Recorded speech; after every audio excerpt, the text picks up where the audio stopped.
This? And goodness gracious, we are live. Happy Tuesday, everyone. Happy May 9th. I hope y'all are feeling fine and sublime, looking good, smelling good. And if not, then, just pretending it. Sometimes we got to fake it till we make it. And actually, you know what? I'm in firm disagreement with faking it till you make it. Hopefully you're in a safe space where you can share with whomever, whatever you need to share. Today, we are sharing some great things with two fabulous people today.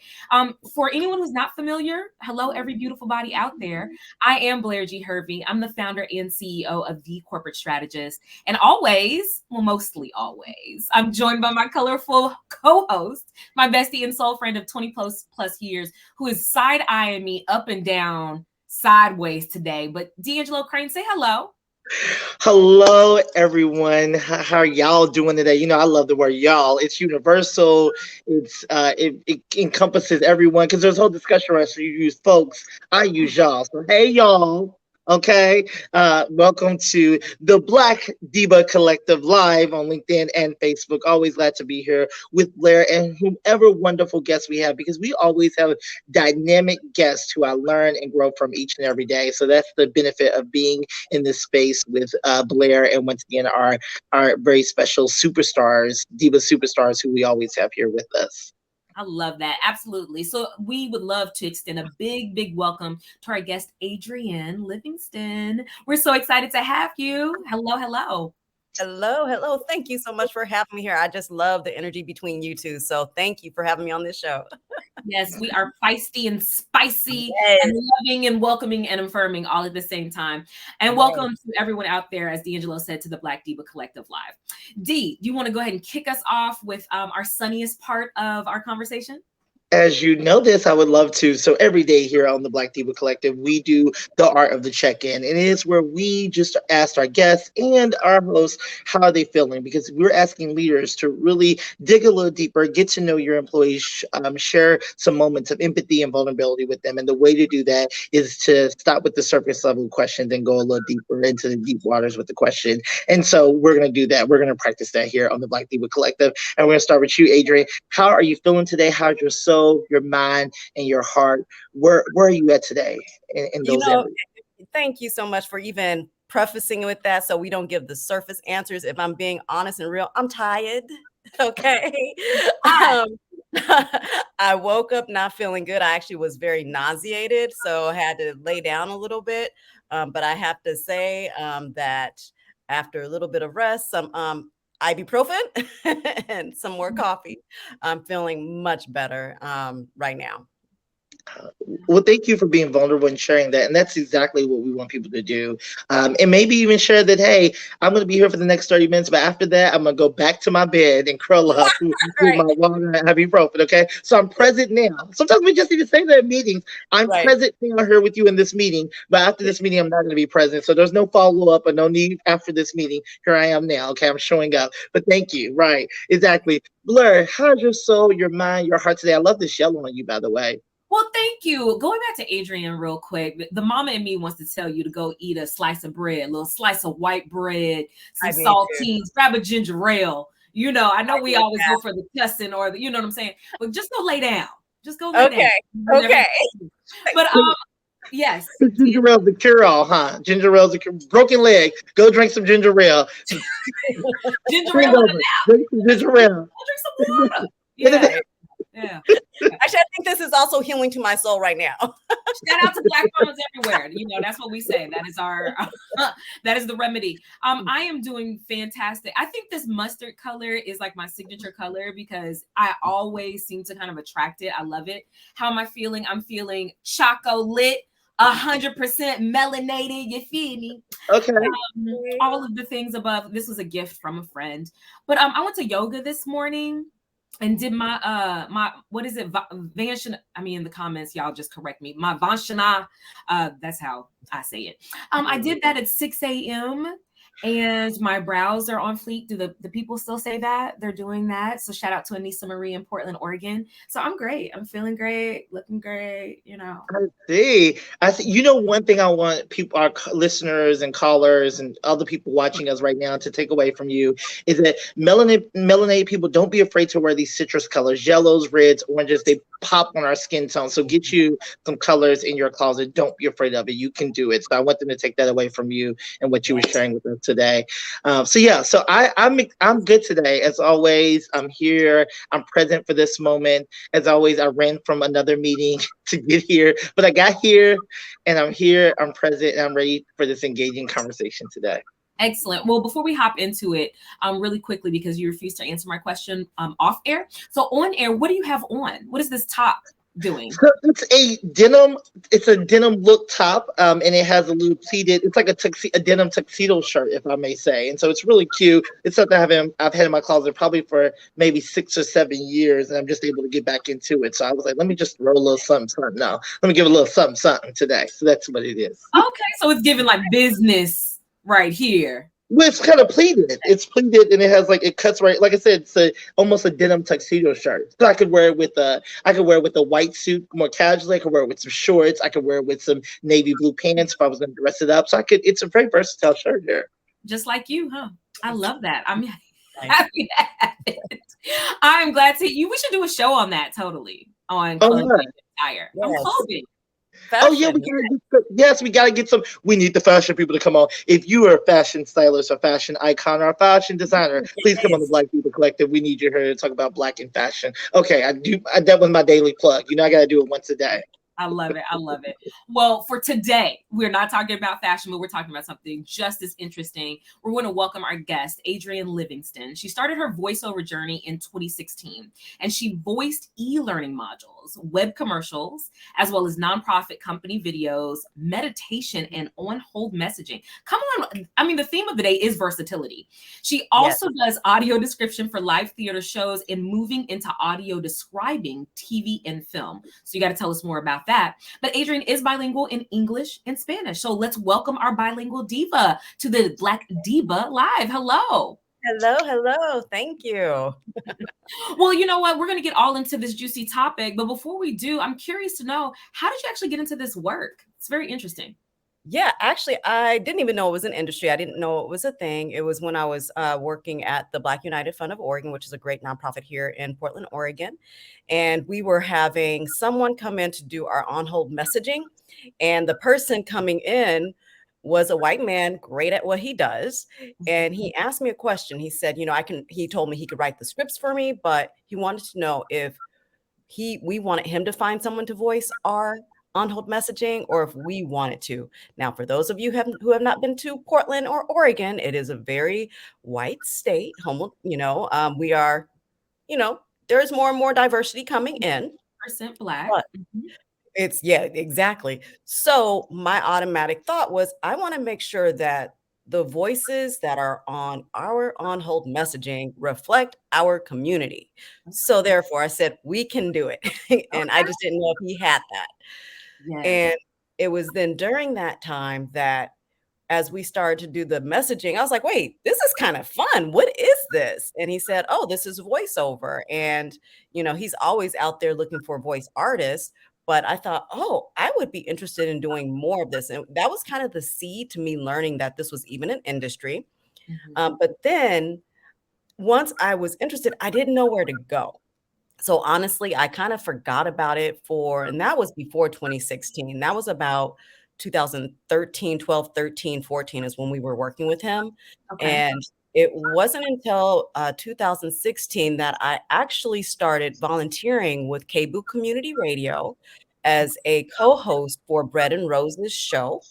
And as a volunteer with KBOO Radio, you actually have to take the volunteer courses. And within that, you learn about so many things. And one area was podcasting.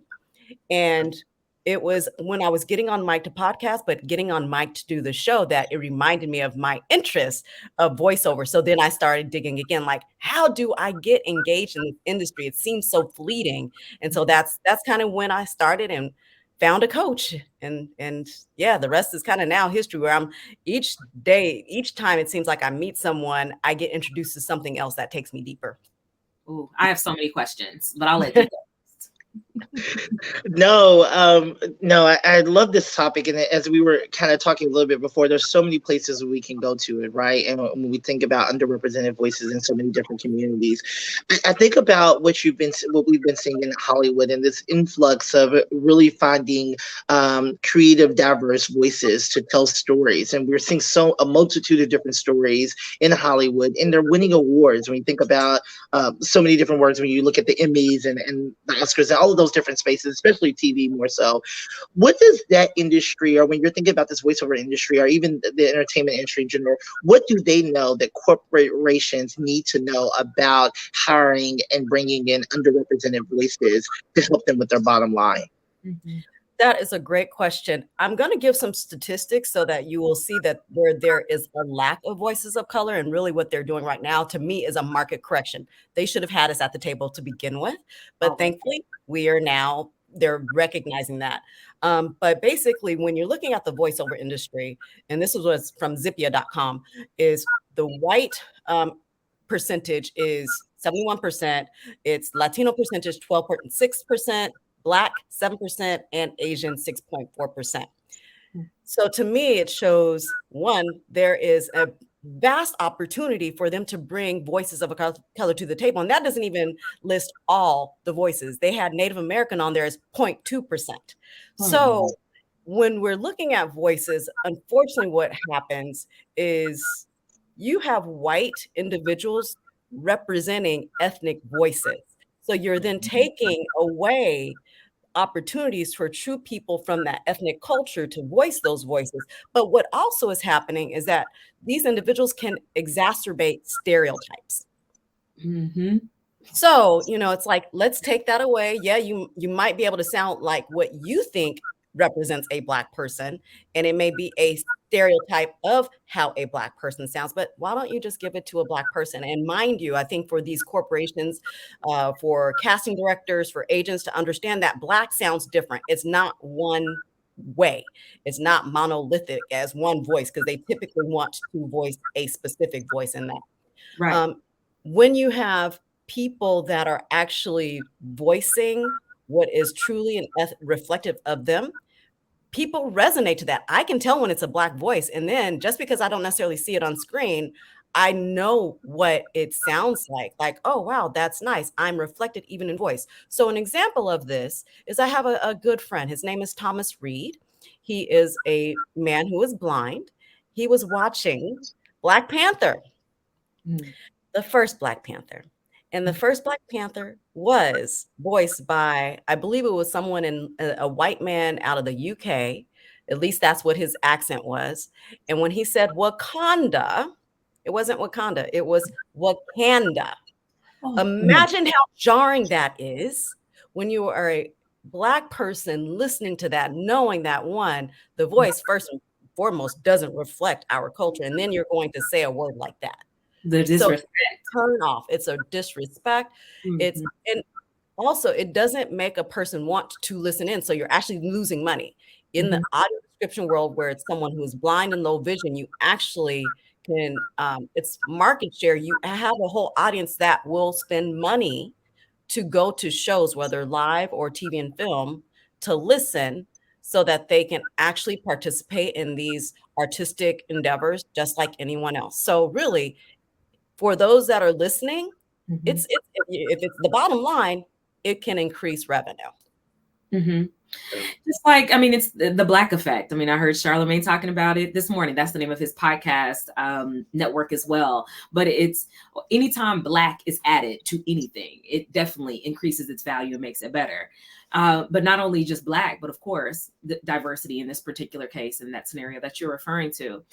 But I grew up and the way that I spoke, my community, the people around me, my family would say, girl, stop talking white.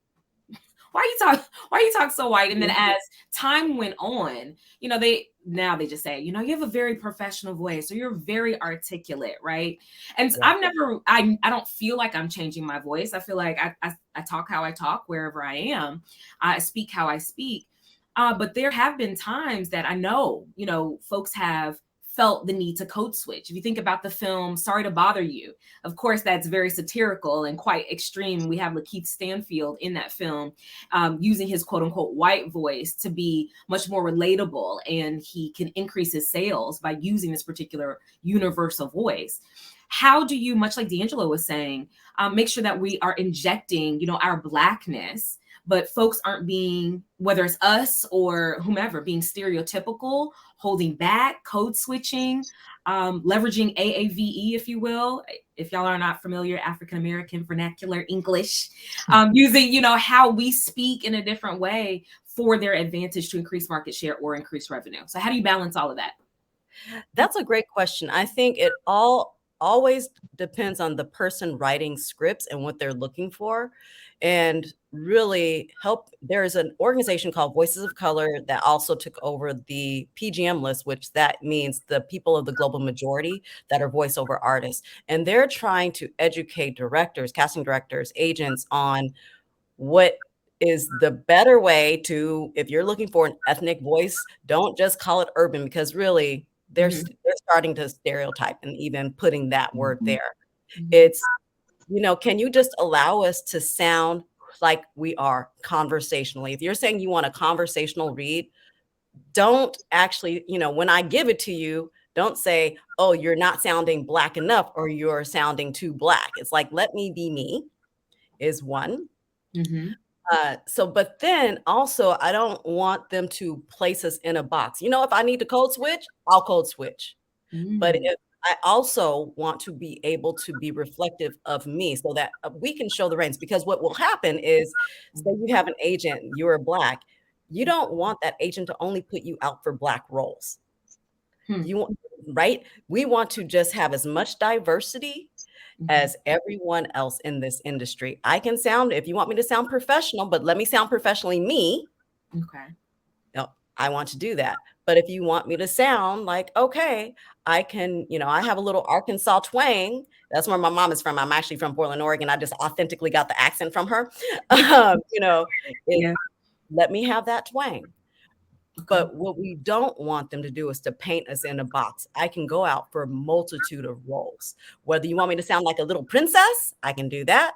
Sound like I've done meditation, as you mentioned in the beginning. I've done a poem. But it's interesting with the code switching. I'm going to kind of shift to what I learned about it and learned about myself.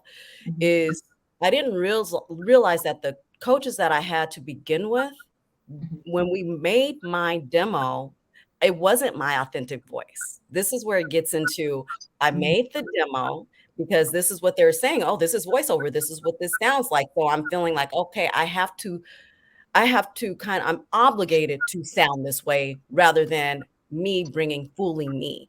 And so I have 2 demos. The second one is much better, that actually shows range. But the first demo I put together, plus some of the other things that I did, I had a friend who, his name is Sebastian, and he's with Peripheral Vision PDX. He's a filmmaker. He went to my website, listened to one of my demos, and he said, and this is a man, he appears as a white man, but he's actually a quarter Indian. He looked at me, he said, you're code switching. I can't use that, because he's a filmmaker that likes to bring authentic voices to, his audience. Right. And the wonderful thing that he did is mentored me. He said, if you can find someone to write a poem, I will lead you through you actually using your authentic voice. Yes. So now I have a friend, V. Lynn Brown. She wrote a poem called The Freedom Poem and it was a tribute to Juneteenth. She wrote it. I voiced it. He came to my home. I have a home studio where that little black area is back there. That's my home studio behind there. And he led me through using truly my authentic voice. So even on my website, you go on there, it's the video. He actually put it to video where there was a black, beautiful dancer, put my voice to it.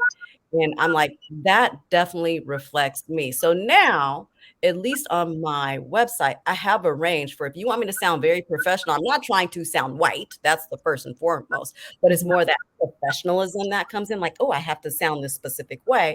I have that to I have the poem to meditation to even on my second most recent demo that I did. It's a commercial demo.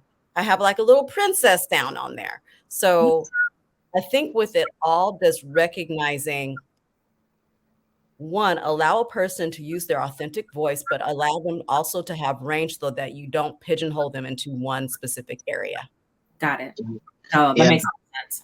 Yeah, and I would say, how do we? I think this conversation is a whole other conversation. Remember, we said we can drive off into other categories, but how do we stop using the terms "you're so articulate," "you sound white"? How do we stop using those terms? And welcome to your point is, how do we all bring our authentic selves to the table? Because I think, Blair, we probably will have a show about code switching, because code switching, although we oftentimes use it for our community, people are code switching. Just they're someone who comes from a more rural area and they're coming to a suburban and urban area, so they're having to figure out how do they maybe not show that part of their twang, right? And that's a code switch. Or maybe if you are deciding not to identify as gay at work and you're acting like you have a wife or a husband or someone of the opposite sex, that's code switching as well. But that's a whole, like I said, another whole conversation. But I love that we're talking about these things, right? And that we're talking about how in this industry of bringing your authentic self is really a superpower, because that's what this show is all about how being your authentic self is a superpower.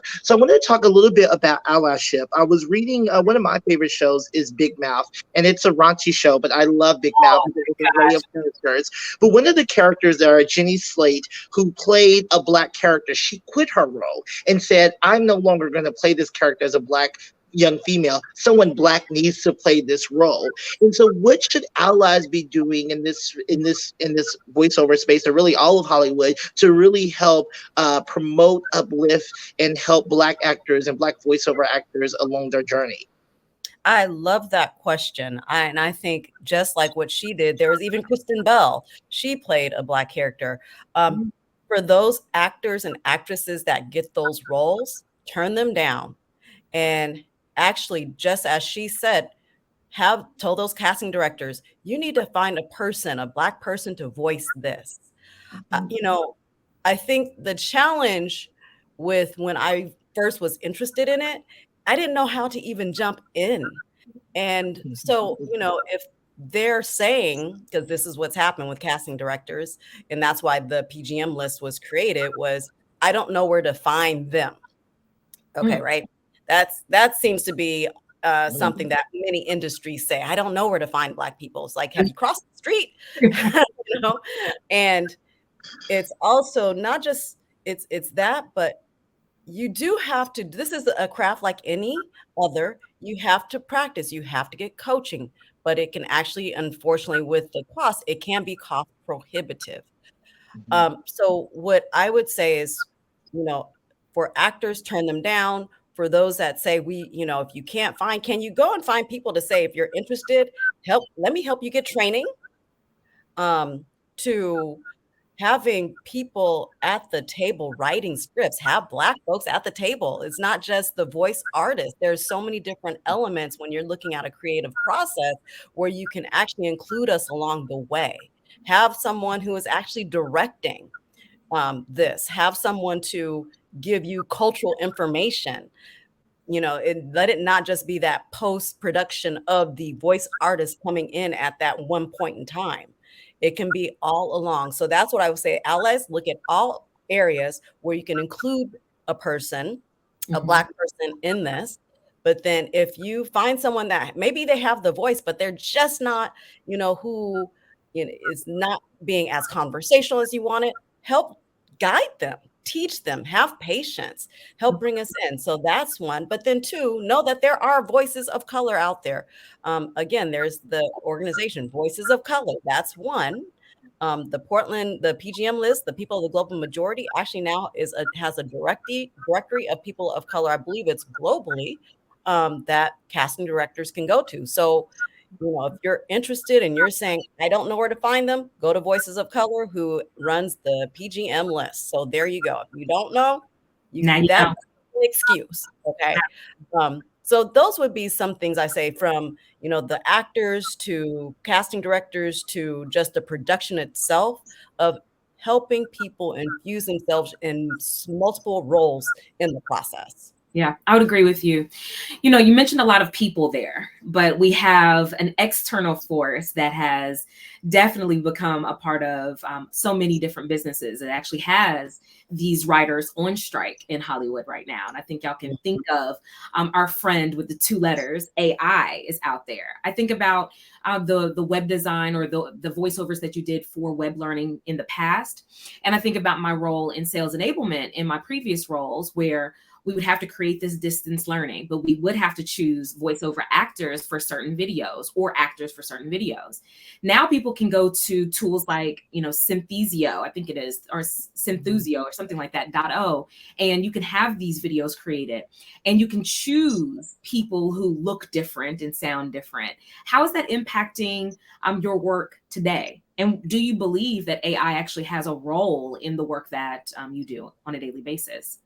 That's a great question too. I think, it's one where it's here and we have to understand how to work with it. I think it can be a good thing, but I also think it can be a dangerous thing, because what you don't want is to take a person's voice and then be able to use it without truly paying that actor. So all of a sudden, that's exploitation, in my opinion. So this actor, if they come in, they don't maybe they don't realize what they're signing over, that they're literally signing their voice over to you. If they don't have a good contract where it's maybe just for a period of time and it's, in perpetuity, I won't sign contracts now that say in perpetuity, because what can happen is not only are you using my voice for your financial gain, is you can make my voice say things that I actually in real life may not say. So that's a great point. I mean, I'm thinking about my public speaking engagements. I'm gonna have to add that in my contracts. That's a great point. yeah, so Mhm. this is you and your voice, same with any images. So I think, what the voiceover community is having this conversation actually as we speak. And what I'm hearing is that they think that some of the maybe lower priced jobs may go to AI, but for those that really want someone to sound and be human, the higher paying possibly may still continue to actually hire a real person to do those jobs.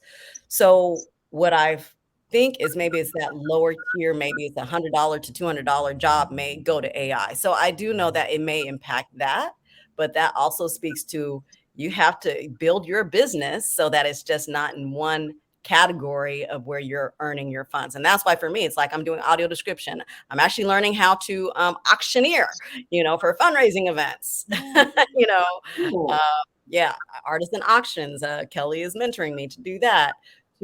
That's why I'm doing audio description for a live show. So it's like, how can I use my voice and diversify in multiple areas? And it may not be called voiceover, but yet it is my voice. So I might say myself, it's voiceover because it's using my voice, in these different areas. So yeah, but AI, it's here. I think in the voiceover industry, there are some that really don't like it, but the fact is it's here to stay. So how do we work within it? And how do we protect ourselves as well? Love it. Thank you. Mm-hmm. That's great. That's great. I think we're supposed to go to the fun questions, but really quickly, how do people get into this industry? If you could just tell them one or two things to do if they're interested in voiceover industry. Yes. So Voices of Color, definitely Google that. And they actually have some different sessions that are economical, some workout groups. That would be one. And then Gravy for the Brain is another. That's where I wish I would have known about that when I first started, because I think it's a monthly cost. When I signed up, it was like $35. I don't know what it is now, but still, I think they still make it economical. And they have different on-demand video courses that you can take at your own pace. And they also have webinars that you can sign up, and it's all for free if you pay this monthly rate. They have sessions where you can sign up and possibly do a workout group where you're the one reading the script and they're guiding you through learning how to make it, whether it's conversational, whatever that genre, and the goal of that genre is. And so I would say those would be two main areas I would go if someone is interested in voiceover. And if they're also interested, they can email me at adrienne@adriennelivingston.com. I've created a resource list that I've just emailed people that are interested. Thank you. I don't know why I'm thinking about Players Club, just the infamous quote, make that money, don't let it make you, something like that. What did Lisa Ray say? Something like that. We can sell our bodies in so many different ways, but amen, you selling that voice. You better. That's right. That's right. I'm a hustler, baby. No, I'm just. Yes, I love it. I feel like we quote rap lyrics every time we're on. Quick rapid fire question. Best male voiceover voice. Samuel, because that's how we say it. Samuel Jackson. That's right. Yes. Or Morgan Freeman. I like Morgan Freeman. I like the deep bass in that. I do too. Okay. Do you have one? Yeah, because we do our research on the Black Diva Collective. Would you rather be found drumming or dancing? Because I know these are two things you love to do. Okay, dang, that's a hard one. I do have an African drum back in my space here too, but I'm gonna say dancing. I love salsa dance, any Latin. Yeah, I would say dancing. Okay. Oh, we had someone else on who does salsa dancing last week, didn't we? We have to get everybody together and do some salsa dancing. Let's do it. Yeah. I know, D, you're gonna have a shout out for today. I do want to say, Adrienne, thank you for again bringing this to the TBDC. Virtual desk. This was a very interesting conversation, and all I could think about really was The Little Mermaid as well. So I'm loving the new representation. I'm loving the voiceovers that we're hearing today, and thank you for bringing this to light as well. D? Thank you. I just want to give a shout out to an entire cast of Summer House Martha's Vineyard, which is a cast of Black young people who are coming together from different walks of life, all friends, screenwriters, people who are doing all different types of things, who are coming together to showcase some of their talents, but also just to be very catty on TV. But it's beautiful to see Black people getting together at Martha's Vineyard, professional Black people, and they're also referencing some of the the Divine Nine, some of the fraternities and sororities that they're a part of. So a great show to watch on Sunday nights if you just need something to ease your mind and get away from all the hubbub of the world, which is the Summer Cast Martha's Vineyard. Summer House Martha's Vineyard. There you go. I'm here for it. We got to go one day for sure. Well, hey, y'all, thank you again for joining us for just a short little daily dose of diversity and belonging, little D&B with D&B, as well as our lovely guest host. Please join us every single weekday, 12 p.m. Pacific time, 3 p.m. Eastern Standard Time. Don't forget to follow us at _corporate_strategist and at your Southern Gent on Instagram. You can also find all of these replays on YouTube. And if you're interested in being a guest speaker, please make sure you message us. We want to have anyone on that has some type of contribution to this conversation. And we know that your voice is important. So is your story. Thank you all. Have a great afternoon, and we'll see y'all tomorrow. Bye now. Thanks, Adrienne. Thank you.